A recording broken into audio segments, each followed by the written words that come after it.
Bittu and Babli. Completing Doctor of Medicine degree from Oxford University, Bittu returned home just a week back. Naturally, mom was taking too much care. Every day, Bittu's special items were seen on the dining table. It was a Saturday morning. Bittu's friend invited him. Bittu opened his old wardrobe, found his favorite college life black jeans and white t-shirt. Jeans seemed little tight fit, but okay. Bittu was about to start. His mom appeared. Hey Bittu, my dear son, please get me some tomatoes. Before he would refuse, mom insisted. My dear Shona Babu, please.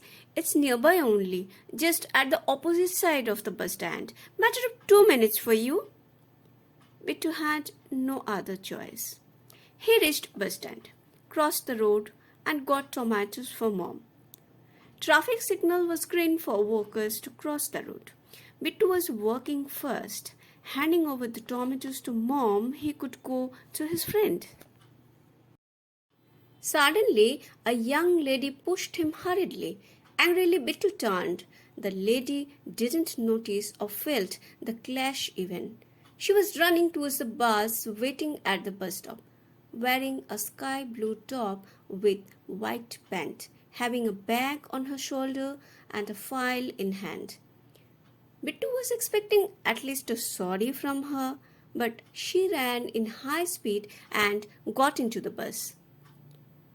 Bittu's attention returned towards his tomatoes rolling on street. He thought of bending down to collect them back in the bag, but his tight jeans warned him. Too risky. He was standing confusingly staring at the tomatoes. By then, the traffic signal changed and the vehicle started moving, smashing those tomatoes. Bittu stepped back and looked inside the bus. The young girl was standing inside the bus. Her hair was playing on her forehead.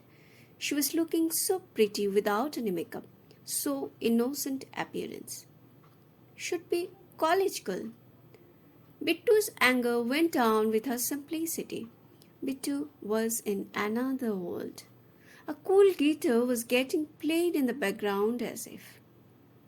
As the bus left, Bittu woke up from daydreaming and stepped towards market. It was a month approx. Bittu started practicing in a well-known BMS hospital. He got settled with his daily routine life, fully engaged in his work and study. Only at times when he used to stand alone in his balcony at late night, seeing the dark blue sky and feeling the breeze, he used to remember that girl in flashback, that pretty face, innocent look, floating haze. Oh God, where can I find her?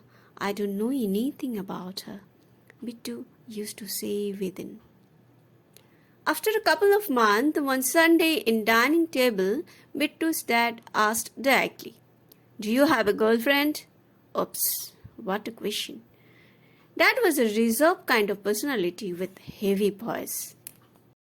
Bittu still gets nervous in front of him. Like a good boy, he nodded his head both sides to mean no. What else he could do? But a new trouble started after that no. Very often, the mom started appearing with an envelope in her hand and a smile on her face. "See, Bittu, here's a photo and a biodata of a girl. If you like, we may proceed for your marriage negotiation." Either neighbor or dad's friends or relatives, a number of sources were working for Bittu's marriage. Initially, Bittu avoided asking for some spare time to think on it after the upcoming conference and so. Then wasted some time like head is heavy, stomach is aching, mood is off, etc. Cancelled a few on the ground of height mismatch and all. But it could not be continued for long. That Sunday, Dad approached directly. "Bittu, today evening you're coming with us to meet my friend's daughter Ashima. We both like her and we want you to see her once before we finalize." So be free and ready by 5 pm.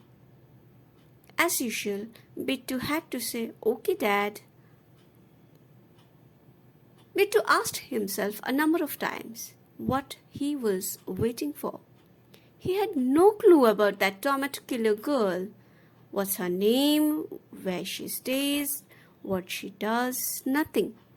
But always his heart said, "Wait, you shall get her in life." Bittu shared the issue in his friends group in WhatsApp. A number of suggestions popped up immediately.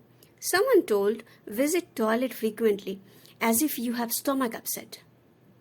Bittu knew his dad well. This time, it could not be postponed so easily. He would definitely get a strong medicine right then and chicken stew in dinner, but plan would not be cancelled. Then his best friend Ravi called. "Manage your mom that you want to talk to her personally. Later you can say something that your parents might not know to cancel it." Well, not bad. Bittu implemented the idea. After returning home, he informed mom personally that Ashima was cool, but she liked someone else and could not express the same to her parents yet. So to keep her request secret and trust, Bittu can't marry her. Thus, this chapter got managed well. But how long? How long Bittu would manage like this? It's matter of parents' emotion as well. Bittu started losing hope. One fine day, Ravi reached Bittu's chamber. Navratri is coming very soon. Durga Puja is celebrated every year in Ravi's ancestral village house. All relatives, cousins, friends participate together to worship and enjoy. Bittu also visited a number of times before. This year, Ravi insists. A few more friends also accompanied. They reached by noon on the Saptami, the seventh day of Navratri. Bittu was feeling too exhausted in long journey and slept after lunch. By the evening, he wakes up with the vibration of dhak that was getting played in nice rhythm. Bittu slowly comes out of the room. It is a spacious village house with a wide ground in the middle. Left is the temple and right side is a garden. The whole campus has been decorated with light chains and high-power focus lights. Women members of family are seen very busy in preparation work, all dressed in gorgeous sari and gold ornaments. The evening seems full of life. Someone served a cup of tea.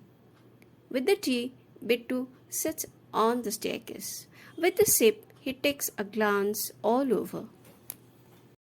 At the right side of the temple, a few young girls are dancing with the rhythm of dhak, all in sari. Who is she?